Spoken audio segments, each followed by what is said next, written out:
ओम नमः शिवाय। हर हर महादेव। आज का दिन आप सभी के लिए मंगलमय हो। भगवान शिव आपकी मनोकामना पूर्ण करें। सावन के पावन महीने में प्रतिदिन शिव महापुराण की कथा सुननी चाहिए, साथ ही दूसरों को भी सुनानी चाहिए। इससे समस्त पापों से छुटकारा मिलती है एवं मनोकामना बहुत शीघ्र पूरी होती है। आज से प्रतिदिन आप मेरे चैनल पर शिव महापुराण की कथा का श्रवण कर सकते हैं।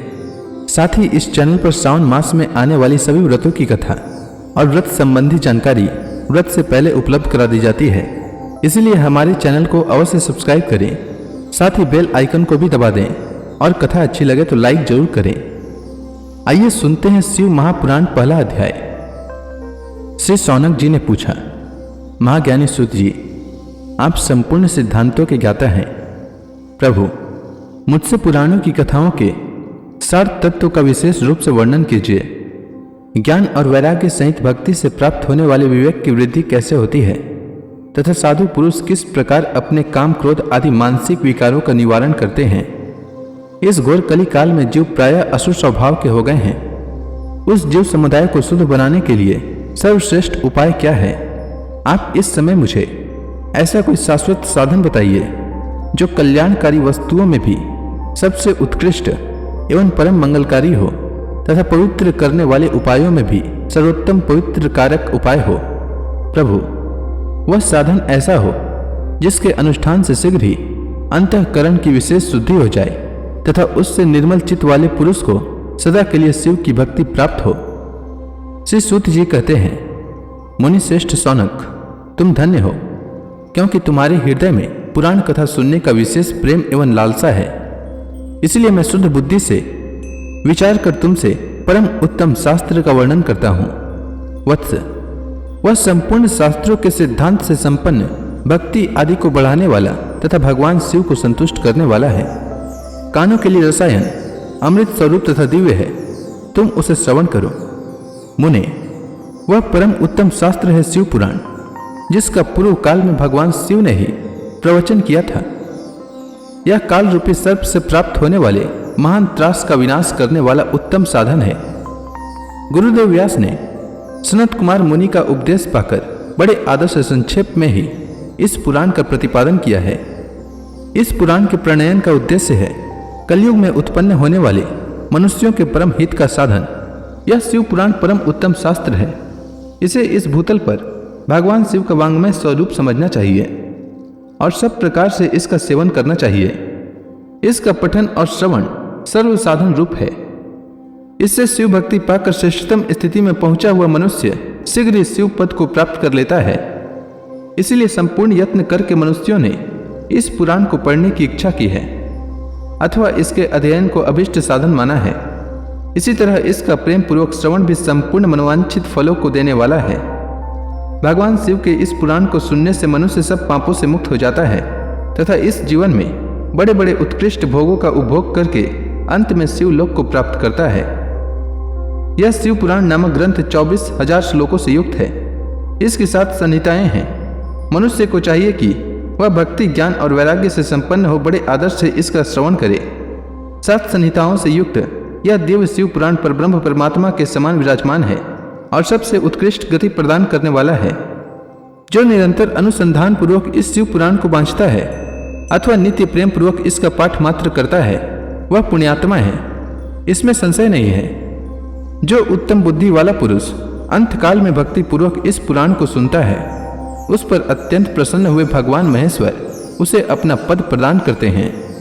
जो प्रतिदिन आदर पूर्वक इस शिव पुराण का पूजन करता है, वह इस संसार में संपूर्ण भोगों को भोग कर अंत में भगवान शिव के पद को प्राप्त कर लेता है।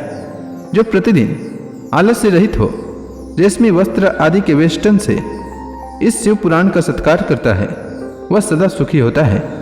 यह शिव पुराण निर्मल तथा भगवान शिव का सर्वस्व है। जो इस लोक और परलोक में भी सुख चाहता हो, उसे आदर के साथ प्रयत्न पूर्वक इसका सेवन करना चाहिए। यह निर्मल एवं उत्तम शिव पुराण धर्म, अर्थ, काम और मोक्ष रूप चारों पुरुषार्थों को देने वाला है।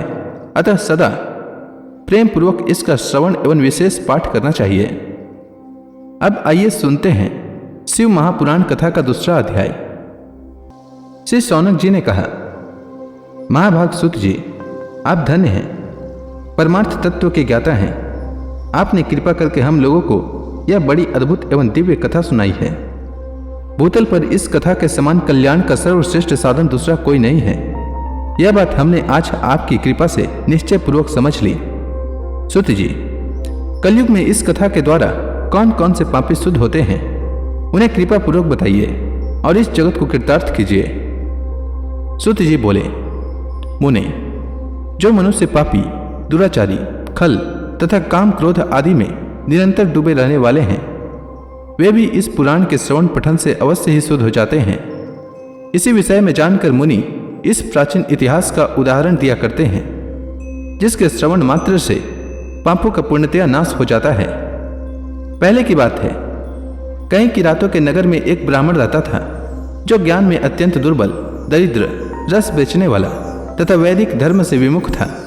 वह स्नान संध्या आदि कर्मों से भ्रष्ट हो गया था और वैश्य वृत्ति में तत्पर रहता था। उसका नाम था देवराज। वह अपने ऊपर विश्वास करने वाले लोगों को ठगा करता था। उसने ब्राह्मणों, क्षत्रियों, वैश्यों, शूद्रों तथा दूसरों को भी अनेक बहानों से मारकर उनका धन हड़प लिया करता था, परंतु उस पापी का थोड़ा सा भी धन कभी धर्म के काम में नहीं लगा था। वह वैश्यागामी तथा सब प्रकार से आचार भ्रष्ट था। एक दिन घूमता घूमता वह देवयोग से प्रतिष्ठानपुर में जा पहुंचा। वहां उसने एक शिवालय देखा, जहां बहुत से साधु महात्मा एकत्र हुए थे। देवराज उस शिवालय में ठहर गया, किंतु वहां उस ब्राह्मण को ज्वर आ गया। उस ज्वर से उसको बड़ी पीड़ा होने लगी। वहां एक ब्राह्मण देवता शिव पुराण की कथा सुना रहे थे। ज्वर में पड़ा हुआ देवराज ब्राह्मण की मुखार विंद से निकली हुई उस शिव कथा को निरंतर सुनता रहा। 1 मास के बाद वह ज्वर से अत्यंत पीड़ित होकर चल बसा। यमराज के दूत आए और उसे पासों में बांधकर बलपूर्वक यमपुरी में ले गए। इतने में ही शिवलोक से भगवान शिव के पार्षद गण आ गए। उनके गौर अंग कपूर के समान उज्जवल थे, हाथ त्रिशूल से सुशोभित हो रहे थे। उनके संपूर्ण अंग भस्म से उद्भासित थे और रुद्राक्ष की मालाएं उनके शरीर की शोभा बढ़ा रही थी। वे सब के सब आए। साक्षात दूसरे रुद्रों के समान प्रतीत होने वाले उन चारों दूतों को देखकर धर्मज्ञ धर्मराज ने उनका विधि पूर्वक पूजन किया और ज्ञान दृष्टि से देखकर सारा वृत्तांत जान लिया। उन्होंने भय के कारण भगवान शिव के उन महात्मा दूतों से कोई बात नहीं पूछी, उल्टे उन सब की पूजा एवं प्रार्थना की। तत्पश्चात वे शिवदूत कैलाश को चले गए और वहां पहुंचकर उन्होंने उस ब्राह्मण को दया सागर सांब शिव के हाथों में दे दिया। शौनक जी ने कहा, महाभाग सूत जी, आप सर्वज्ञ हैं। महामते, आपकी कृपा प्रसाद से मैं बारंबार कृतार्थ हुआ। इस इतिहास को सुनकर मेरा मन अत्यंत आनंद में निमग्न हो रहा है। अतः अब भगवान शिव में प्रेम बढ़ाने वाली शिव संबंधिनी दूसरी कथाओं को भी कहिए। श्री सूत जी बोले, शौनक सुनो, मैं तुम्हारे सामने गोपनीय कथा वस्तु का भी वर्णन करूंगा, क्योंकि तुम शिव भक्तों में अग्रगण्य तथा वेद वेताओं में श्रेष्ठ हो। समुद्र के निकटवर्ती प्रदेश में एक वास्कल नामक ग्राम है, जहां वैदिक धर्म से विमुख महापापी द्विज निवास करते हैं। वे सब के सब बड़े दुष्ट हैं। उनका मन दूषित विषय भोगों में ही लगा रहता है। वे न देवताओं पर विश्वास करते हैं न भाग्य पर। वे सभी कुटिल वृत्ति वाले हैं, किसानी करते और भांति भांति के घातक अस्त्र शस्त्र रखते हैं। वे व्यभिचारी और खल हैं। ज्ञान, वैराग्य और सद्धर्म का सेवन ही मनुष्य के लिए परम पुरुषार्थ है। इस बात को वे बिल्कुल नहीं जानते। वे सभी पशु बुद्धि वाले हैं। अन्य वर्णों के लोग भी उन्हीं की भांति कुसित विचार रखने वाले स्वधर्म विमुख एवं खल हैं। वे सदा कुकर्म में लगे रहते और नित्य विषय भोगों में ही डूबे रहते हैं। वहां की सब स्त्रियां भी कुटिल स्वभाव की, स्वेच्छाचारिणी, पापासक्त, कुसित विचार रखने वाली और व्यभिचारिणी हैं। वे सद्व्यवहार तथा सदाचार से सर्वदा शून्य हैं। इस प्रकार वहां दुष्टों का ही निवास है। उस वास्कल नामक ग्राम में किसी समय एक बिंदुक नामधारी ब्राह्मण रहता था। वह बड़ा अधम था, दुरात्मा और महापापी था। यद्यपि उसकी स्त्री बड़ी सुंदरी थी, तो भी वह कुमार्ग पर ही चलता था। उसकी पत्नी का नाम चंचुला था। वह सदा उत्तम धर्म के पालन में लगी रहती थी, तो भी उसे छोड़कर वह दुष्ट ब्राह्मण वैश्यागामी हो गया था। इस तरह कुकर्म में लगे हुए उस बिंदु के बहुत वर्ष व्यतीत हो गए।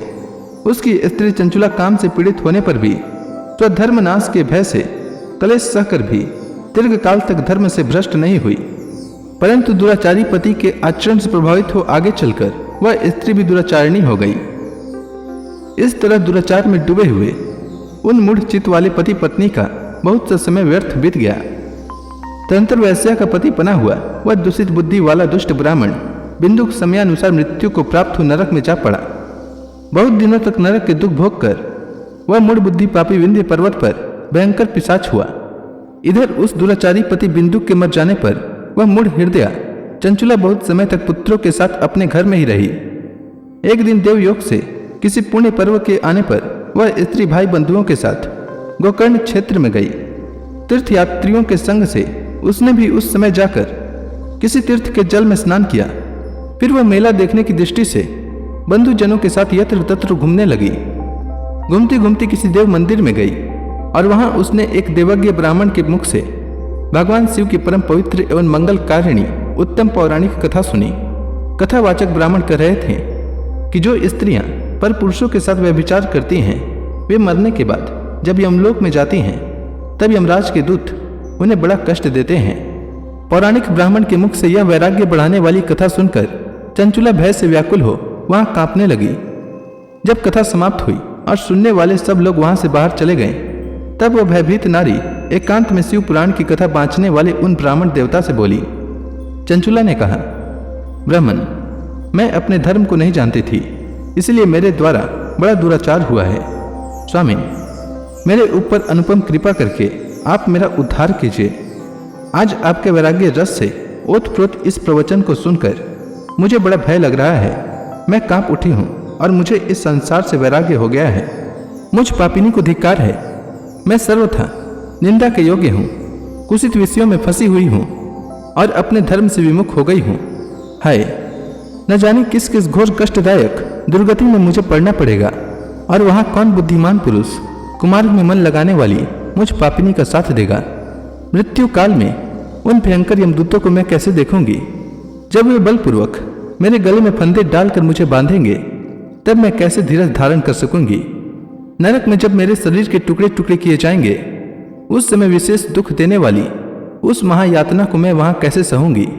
हाय, मैं मारी गई, मैं जल गई, मेरा हृदय विदीर्ण हो गया और मैं सब प्रकार से नष्ट हो गई, क्योंकि मैं हर तरह से पाप में ही डूबी रही हूं। ब्राह्मण, आप ही मेरे गुरु, आप ही माता और आप ही पिता हैं। आपकी शरण में आई हुई मुझ दिन अबला का आप ही उद्धार कीजिए, उद्धार कीजिए। सूत जी कहते हैं, सौनक, इस प्रकार खेद और वैराग्य से युक्त हुई चंचुला ब्राह्मण देवता के दोनों चरणों में गिर पड़ी। तब उन बुद्धिमान ब्राह्मण ने कृपापूर्वक उसे उठाया और इस प्रकार कहा। तो इसी के साथ शिव महापुराण की कथा का दूसरा और तीसरा अध्याय समाप्त हुआ। इसके आगे की कथा मैं कल के अध्याय में सुनाऊंगा। तब तक के लिए भगवान शिव का नाम लेते रहें। तो प्रेम से बोलिए भगवान शंकर की जय, समस्त देवी देवताओं की जय।